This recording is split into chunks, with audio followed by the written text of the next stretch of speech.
台语文千万字，逐工要甲大家做伙来捌一日。今仔日要甲大家小解这一日，咱生活中嘛常常讲会到，这日读做对倒位对第7条。对就是排做伙意思，会当讲直的，嘛会当讲反的，咱讲排对。若是车排做一条线，咱讲车队。队嘛是算一群人的单位，咱讲一队人马。一个为着特别目的组织的团体，咱嘛讲队，像乐队、消防队、军队、部队、球队，带大家做伙来小解两个词。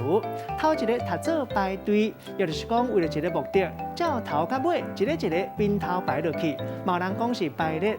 第二个词读做队伍，代表排队的人，咱用一句话来举例，甲这两个词夹做伙。譬如讲中秋连假这几天，真侪人无受到现处时，也是立即警戒排队买名产。